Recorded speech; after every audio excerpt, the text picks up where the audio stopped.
Welcome to BPC news bulletin. ముందుగా headline. NDA parliamentary party భేటీ ప్రారంభం. ప్రధాని మోడీకి ఘన సన్మానం.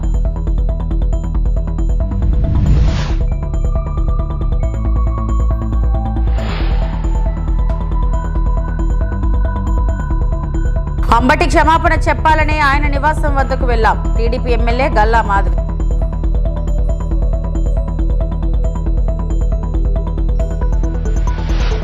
రంగాన్ని చంపితే తప్పేంటన్న వ్యక్తిని పదవితో సత్కరించింది జగన్ కాదా? మంత్రి నిమ్మల.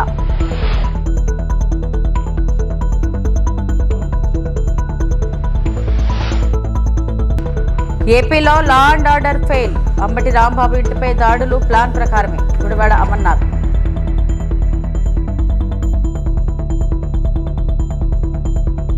ఎన్డీఏ భాగస్వామ్య పక్షాల పార్లమెంట్ పార్టీ భేటీ ప్రారంభమైంది. పార్లమెంట్ కార్యకలాపాలకు ముందు ఎన్డీఏ ఎంపీలు ప్రధాని నరేంద్ర మోడీని సన్మానించారు. భారత్ తో ట్రేడ్ డీల్ అమెరికా అధ్యక్షుడు ట్రంప్ ఓకే చెప్పిన నేపథ్యంలో ఒప్పందం కోసం ప్రధాని చేసిన కృషికి గాను ఈ సన్మానం చేశారు. పార్లమెంట్ లో ప్రతిపక్ష అధికార పక్ష సభ్యుల మధ్య ప్రతిష్టంభన కొనసాగుతున్న నేపథ్యంలో ప్రభుత్వం నిర్వహిస్తున్న ఈ కీలక భేటీ ప్రాధాన్యం సంతరించుకుంది. ఇందులో భాగంగా ప్రతిపక్షాల విమర్శలపై స్పందనలు, పార్లమెంట్ లో అనుసరించాల్సిన వ్యూహాలపై ప్రధాని మోడీ ఎంపీలకు దిశానిర్దేశం చేయనున్నారు. మరోవైపు కాంగ్రెస్ నేతలు పార్లమెంటరీ పార్టీ ఆఫీసులో సమావేశమయ్యారు. సోమవారం లోక్సభలో ప్రతిపక్ష అధికార పక్షాల సభ్యుల మధ్య వాగ్వాదం జరిగిన నేపథ్యంలో ఇకపై పార్లమెంట్ లో లేవనెత్తాల్సిన ప్రశ్నలు, అనుసరించాల్సిన వ్యూహాలపై చర్చలు జరిపారు. तो संसदीय दल की बैठक की शुरुआत हो चुकी है और जिस तरह से अभी हमारे संवाददाता हमें बता रहे थे कि कई गणमान्य व्यक्ति और कई मंत्री इसमें शामिल होने के लिए वहां मौजूद हैं और प्रधानमंत्री नरेंद्र मोदी का एनडीए के जो सांसद हैं उन्होंने उनका अभिनंदन किया, जैसे कि अभी हमने कुछ तस्वीरों में देखा। और ये बैठक काफ़ी अहम हो जाती है। इस बैठक में कई अहम मुद्दों को भी शामिल किया जाएगा और इस वक्त जो तस्वीरें आप देख रहे हैं इसमें प्रधानमंत्री नरेंद्र मोदी का अभिवादन किया जा रहा है, उनका स्वागत किया जा रहा है। ये बैठक एनडीए सांसदों के लिए भी काफ़ी महत्वपूर्ण हो जाती है। रक्षा मंत्री राजनाथ सिंह भी इस वक्त मौजूद हैं प्रधानमंत्री नरेंद्र मोदी के साथ और संसदीय दल की बैठक में शामिल होने के लिए सभी मंत्रीगण वहाँ पहुँच चुके हैं और इस वक्त आप जो तस्वीरें देख रहे हैं इसमें तालियों के साथ प्रधानमंत्री नरेंद्र मोदी का स्वागत किया जा रहा है। వంగవీటి రంగాను రౌడీ అని దూషించి ఆయన్ను చంపితే తప్పేంటని గతంలో అనుచిత వ్యాఖ్యలు చేసిన వైకాపా నేత గౌతమ్ రెడ్డికి ఫైబర్ నెట్ చైర్మన్ పదవి ఇచ్చి సత్కరించిన చరిత్ర జగన్ రెడ్డిదని రాష్ట్ర మంత్రి నిమ్మల రామానాయుడు ధ్వజమెత్తారు. రంగా హత్య కేసు నిందితులు నేడు వైకాపాలో ఉండి నీతులు చెబుతున్నారని మండిపడ్డారు. పేరు చివర రెడ్డిని చేర్చుకున్న ముద్రగడ పద్మనాభం కాపుల గురించి మాట్లాడటం విడ్డూరంగా ఉందని ఎద్దేవా చేశారు. జగన్ మెప్పు కోసం ఆయన తన స్థాయిని తగ్గించుకుంటున్నారని పేర్కొన్నారు. మంగళగిరిలోని టీడీపీ కేంద్ర కార్యాలయంలో రామానాయుడు విలేకరులతో మాట్లాడారు. కాపు నాయకుడు అంబటి అని చెప్పి మేము అడుగుతూ ఉన్నాం. మరి ఆ రోజు కాపుల చిరకాల కోరికైనటువంటి కాపు రిజర్వేషన్ని అర్ధాంతరంగా ఒక జీవో ఇచ్చి ఆ రోజు జగన్మోహన్ రెడ్డి రద్దు చేస్తున్నప్పుడు ఈ అంబటి రాంబాబు గారి యొక్క నోరు ఎందుకు పెగలలేదు, ఎందుకు జగన్మోహన్ రెడ్డి గారిని మా రిజర్వేషన్లు రద్దు చేస్తున్నారని చెప్పి ఎందుకు ఆ రోజు ప్రశ్నించలేనిటువంటి పరిస్థితి. మరి మీ అందరికీ తెలుసు, స్వర్గీయ వంగవీటి మోహన్ రంగా, స్వర్గీయ వంగవీటి రాధ వీరందరూ కూడా కాపు సంబంధించినటువంటి మరి ఒక దైవ స్వరూపులుగా ఈవేళ మరి కాపులందరూ కూడా, అదే పేదలు, బడుగు బలహీన వర్గాలు కూడా రంగా గారిని ఆదర్శంగా స్ఫూర్తిగా చూస్తూ ఉంటారు. అటువంటి వంగవీటి మోహన్ రంగా ఒక రౌడీ అని గౌతమ్ రెడ్డి ఆ రోజు సంబోధించి, అటువంటి వంగవీటి మోహన్ రంగా రౌడీగా ఉన్నప్పుడు అతన్ని చంపితే తప్పేంటన్నటువంటి గౌతమ్ రెడ్డికి ఆ మాట అన్న 6 నెలలకే ఫైబర్ గిడ్ చైర్మన్, రాష్ట్ర చైర్మన్ ఇచ్చి మరి సత్కరించి నీ జగన్మోహన్ రెడ్డి చేసినప్పుడు ఎందుకు ఈ అంబటి రాంబాబుకి నోరు పెగలలేదని అడుగుతూ ఉన్నాం. మరి ఇంత సాక్షాత్తు మనందరం కూడా ఒక నాయకుడిగా కొలిచేటువంటి వంగవీటి మోహన్ రంగా గారిని ఉద్దేశించే ఒక రౌడీ ఆయన చంపితే తప్పేంటని ప్రశ్నించినటువంటి గౌతమ్ రెడ్డికి ఫైబర్ గిడ్డి చైర్మన్ రాష్ట్ర పదవి ఇచ్చి మరి జగన్మోహన్ రెడ్డి గౌరవించాడని అంటే ఈవేళ కాపుల పట్ల మరి కాపు సమాజం పట్ల జగన్మోహన్ రెడ్డికి ఉన్నటువంటి ఆ యొక్క సీఎం చంద్రబాబు గురించి వైకాపా నేతలు ఇష్టానురీతి మాట్లాడుతున్నారని టీడీపీ ఎమ్మెల్యే గల్లా మాధవి ఆగ్రహం వ్యక్తం చేశారు. కనీసం క్షమాపణ కూడా చెప్పకుండా ఎదురుదాడి చేస్తున్నారని మండిపడ్డారు. గుంటూరులో నిర్వహించిన మీడియా సమావేశంలో ఆమె మాట్లాడారు. టీడీపీ నేత అంబటి రాంబాబు కుమార్తె చేసిన విమర్శలపై గల్లా మాధవి స్పందించారు. మిమ్మల్ని ఓడించింది ఎందుకు? అడుగుతామనే కదా. 11 సీట్లకు మిగిల్చింది ఎందుకు? ప్రజలందరూ భయపడి మిమ్మల్ని ఇళ్లలో కూర్చోబెట్టింది ఎందుకు?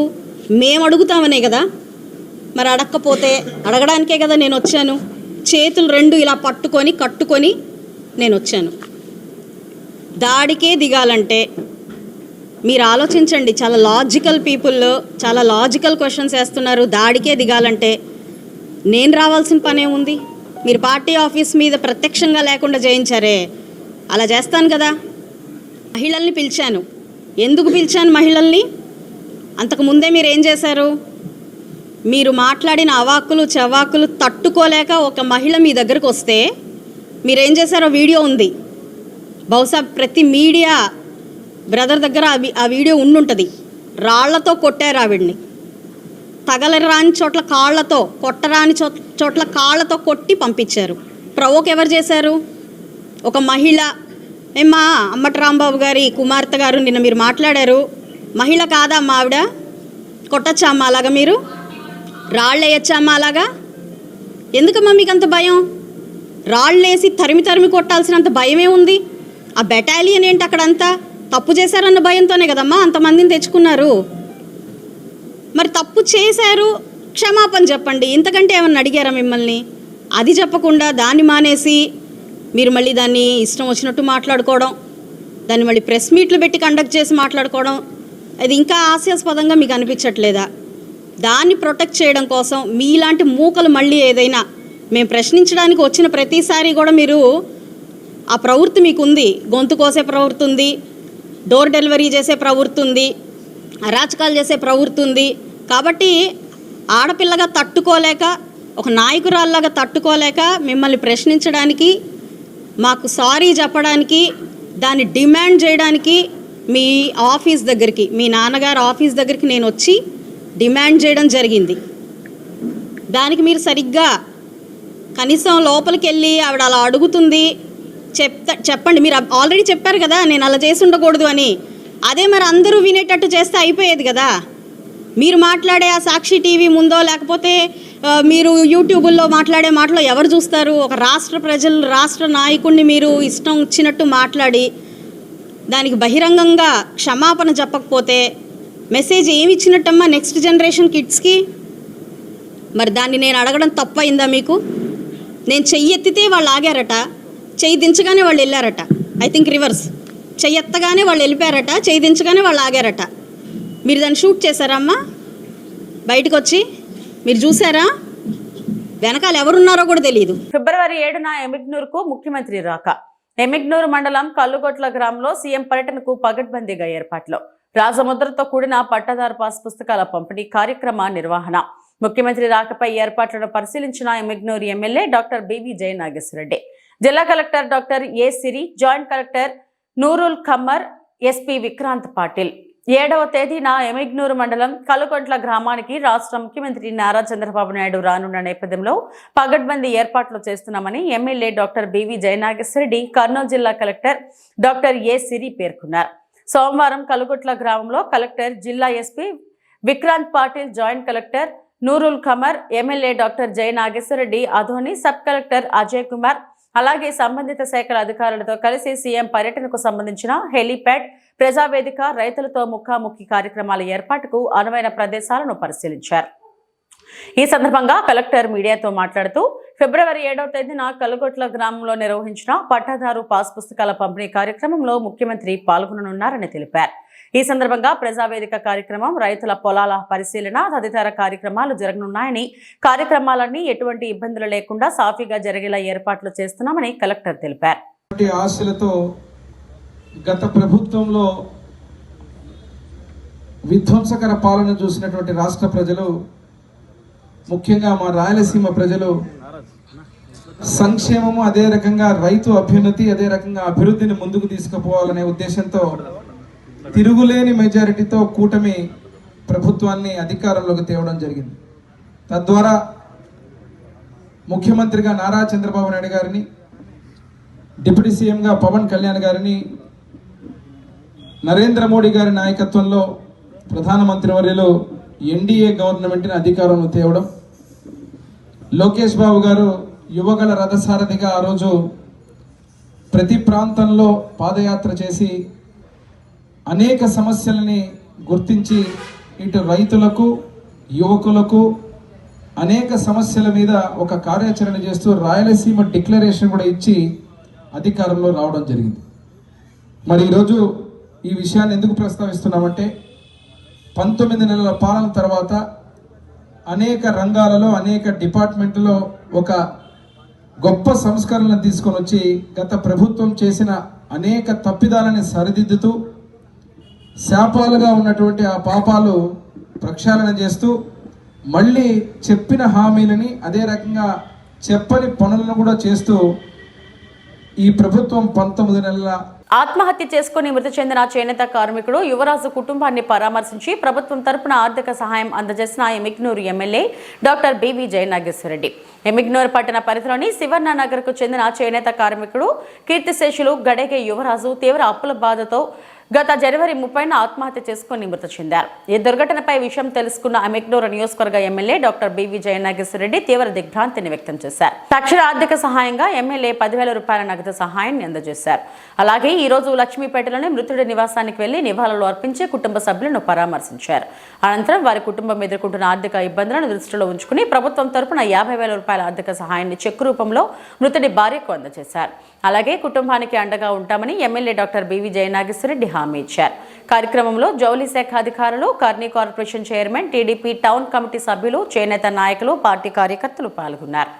యువరాజు గారి యొక్క మరణం తీరని లోటు మాకు దిగ్భ్రాంతి కలిగించింది. ఎందుకంటే ఇక్కడ జరుగుతున్నటువంటి పరిస్థితుల్లో వారు ఆత్మహత్య చేసుకొని చనిపోవడం జరిగింది. ఆ కుటుంబానికి మొన్న ప్రగాఢ సానుభూతి తెలియపరచడమే కాకుండా ఈరోజు ఆర్థికంగా 50,000 రూపాయలు ప్రభుత్వం నుంచి, నేను వ్యక్తిగతంగా మేము 10,000 రూపాయలు సహాయం చేయడం, ఈ డబ్బే కాకుండా రానున్న రోజులు ఈ కుటుంబానికి అన్ని వేళలా అండగా ఉండేట్టుగా కూటమి ప్రభుత్వం మేమందరం కూడా ఉంటామని చెప్పి తెలియజేస్తున్నాం. ఆర్థికంగా ఏదైతే చితికిపోయినటువంటి ఆ చేనేత కళాకారుడు ఆవేశంతో తీసుకున్న నిర్ణయం ద్వారా ఈ కుటుంబానికి జరిగినటువంటి కష్టానికి మళ్ళీ ఏదైతే వాళ్లకు ఆర్థిక సహాయం అనేది అందించాలని చెప్పి ప్రభుత్వానికి కూడా పంపించడం జరిగింది. మళ్ళీ కూడా వారికి ఆర్థికంగా సహాయం చేస్తూ బిడ్డల భవిష్యత్తు ఏదైతే ఉందో, పిల్లలు చదువుకున్నటువంటి పిల్లలు ఉన్నారు, 3 ఆడపిల్లలు ఉన్నారు, హుషారానమ్మ కూడా చెప్తున్నాం, భరోసా ఇచ్చి వాళ్ళందరి యొక్క భవిష్యత్తు కూడా అన్ని రకాలుగా అండదండలు సహాయం చేస్తామని తెలియజేస్తాం. పారిశ్రామిక తృప్తి ఇవ్వాలని చెప్పేసి ప్రభుత్వం లక్ష్యంగా ముందుకెళ్తుంది. ఈ ఆత్మహత్యలన్నీ జరగడానికి కారణం ఏదైతే ఉందో, ఇక్కడ చేనేత కళాకారుల యొక్క నైపుణ్యాన్ని ఇక్కడ పూర్తిగా మార్కెటింగ్ కానీ, వారికి వేజెస్ కానీ, ఒక పరిశ్రమ కానీ లేకపోవడం. ఇక్కడ ముఖ్యంగా కేవలం సొసైటీలు ఉన్నాయి, కానీ ఆ సొసైటీల ద్వారా ఈ చేనేత కళాకారులకు జరిగేదంటే ఏమీ జరగట్లేదు. నేను అందుకే ప్రత్యేకంగా ముఖ్యమంత్రి గారికి, మా యువ నాయకుడు నారా లోకేష్ బాబు గారితో యువగళం పాదయాత్ర కూడా ప్రత్యేకంగా చెప్పడం, 77 ఎకరాలు ఎంఎస్ఎంఈ పార్క్ ఇక్కడ శాంక్షన్ చేయడం, నిన్ననే క్యాబినెట్లో చూశారు మీరు, ఎమ్మెగనూరులో ఉన్నటువంటి 22 ఎకరాలు హ్యాండ్లూమ్ పార్క్కి ఆమోదం తెలపడం. రేపు 7వ తేదీ ముఖ్యమంత్రి వర్యులు కూడా వస్తున్నారు. మరియు వారి చోట ఈ యొక్క హ్యాండ్లూమ్ పార్క్ యొక్క నెక్స్ట్ జరగబోయేటువంటి స్టేజ్ ఏదైతే ఉందో దాన్ని, ఆ పరిశ్రమని కార్యరూపం దాల్చి ఇక్కడ ఇటువంటి చేనేత కళాకారులందరూ కూడా ఉపాధి కల్పించి వారి కళకు మళ్ళీ నిజమైనటువంటి విలువ, అదే రకంగా ఈ ఆర్థిక కష్టాలు లేకుండా ఉండే విధంగా అన్ని రకాలుగా చర్యలు తీసుకుంటూ ఎమ్మెగనూరు పరిధి వరకు చెప్తున్నాను నేను. మరి రాష్ట్రంలో మీరు చూస్తే మీరు కరెంటు సబ్సిడీలే కావచ్చు, అదే రకంగా సొసైటీలకు ఈరోజు డబ్బులు కావచ్చు, అదే రకంగా చేనేత కళాకారులకు సంబంధించినంతవరకు స్వతహాగా వారి కుటుంబ సమస్యలతో పాటు ఆర్థిక ఇబ్బందులతోటి యువరాజ్ అనే చేనేత కళాకారుడు తొందరపడి ఆవేశంలో ఆత్మహత్య చేసుకోవడం జరిగింది. ఆ కుటుంబంలో ఈరోజు వారి సతీమణి ఉషారాణి గారు, 3 ఆడపిల్లలు సుష్మా, లావణ్య, అక్షర. ఆ కుటుంబానికి అన్ని వేళలా కూటమి ప్రభుత్వం అండగా ఉంటూ, అదే అదే రకంగా ఆ బిడ్డల భవిష్యత్తుకు సంబంధించినటువంటి చదువులు కానీ ఏదైనా కానీ అన్ని రకాలుగా మేము అండదండలుగా ఉంటామని చెప్పి వారికి భరోసా ఇచ్చే కార్యక్రమం. అంతేకాకుండా ఈరోజు వెంటనే ఆర్థిక సహాయం ఒక 50,000 రూపాయలు మళ్ళీ ప్రభుత్వం తరఫున మళ్ళీ కూడా ఇంకా గవర్నమెంట్కు వీరి యొక్క కష్టాలు, వీరు ఏ రకంగా ఇబ్బందుల్లో ఉన్నారనే దాని మీద ఆ వివరాలతో పాటు ఆర్థిక వివరాలతో పంపించడం జరిగింది గవర్నమెంట్కు. త్వరలోనే దాంట్లో కూడా మళ్ళీ ఆర్థికంగా ప్రభుత్వం నుంచి కూడా సహాయం చేసే కార్యక్రమం చేస్తూ ఈ కుటుంబానికి పూర్తిగా అండగా ఉంటామని చెప్పి తెలియజేస్తున్నాం. ఏపీలో లా అండ్ ఆర్డర్ పూర్తిగా ఫెయిల్ అయిందని మాజీ మంత్రి వైఎస్ఆర్సీపీ నేత గుడివాడ అమర్నాథ్ ధ్వజమెత్తారు. ప్లాన్ ప్రకారమే అంబటి రాంబాబుపై ఆయన ఇంటిపై దాడులకు పాల్పడ్డారని మండిపడ్డారు. విద్వేషాలు రెచ్చగొట్టే విధంగా కూటమి నేతలు ఫ్లెక్సీలు పెడుతున్నారని, ప్రధానంగా తిరుపతి లడ్డూపై తప్పుడు ప్రచారం చేస్తూ ఫ్లెక్సీలు ఏర్పాటు చేస్తున్నారని విమర్శించారు. విశాఖ నుంచి మీడియాతో మాట్లాడిన అమర్నాథ్ అంబటి రాంబాబు ఇంటిలోకెళ్లి పచ్చ మొక్కలు విధ్వంసం సృష్టించడమే రాష్ట్రంలో లా అండ్ ఆర్డర్ విఫలమైందనే దానికి ఉదాహరణ అని అన్నారు. పచ్చ మూకలను చెదరగొట్టే అవకాశం ఉన్నా పోలీసులు పట్టించుకోలేదన్నారు. జోగి రమేష్ ఇంటిపై ఏకంగా పెట్రోల్ బాంబులే చేశారు. పక్కా ప్లాన్ ప్రకారమే దాడులు చేస్తూ లడ్డు ఇష్యూను డైవర్ట్ చేస్తున్నారు. తిరుపతి లడ్డు వ్యవహారంలో చంద్రబాబు కుట్ర బయటపడుతుందని డైవర్షన్ పాలిటిక్స్. తిరుపతి లడ్డు చంద్రబాబు కుటుంబ భూదోపిడిని డైవర్షన్ చేసేందుకు దాడులోని ఆగ్రహం వ్యక్తం చేశారు. ఇవన్నీ దేనికనంటే తిరుపతి లడ్డు వ్యవహారంలో మనం చేసినటువంటి పెద్ద కుట్ర, ఇందులో మనం సఫలీకృతం అవ్వలేదు, మనం రాజకీయంగా దెబ్బతిన్నాం అనేటువంటి ఈ కూటమి ప్రభుత్వం తాలూకా ఆలోచనని,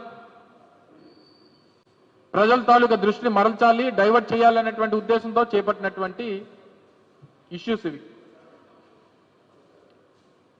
రెండో పక్క మేజర్గా రెండు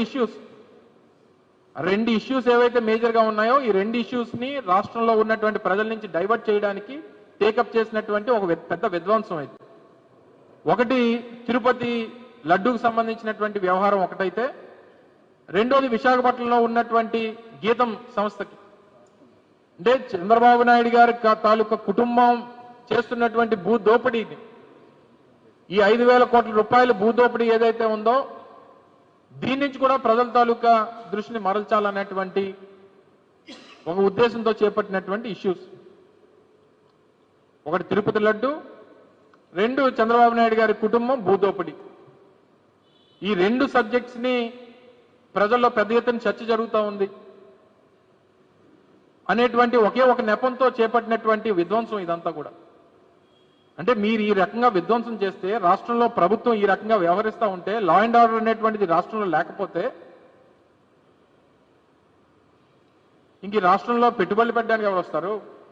ఈ రాష్ట్రంలో ఉండడానికి ఎవరు ఇష్టపడతారు?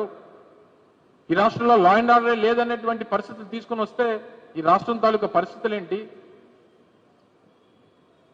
తీరా స్థానిక ప్రజాప్రతినిధి, స్థానిక పార్లమెంట్ సభ్యులు ఆయన ట్వీట్లో ఒకటి తెలియజేశారు. ఆయన ఏమంటాడు, వైఎస్ఆర్ కాంగ్రెస్ పార్టీ ఇది 5,000 కోట్ల రూపాయల భూమి అని చెప్పి చెప్తా ఉంది, ఓ ప్రచారం చేస్తూ ఉంది, దీని విలువ అంత కాదు 1000 కోట్లే అని చెప్పి చెప్తున్నాడు.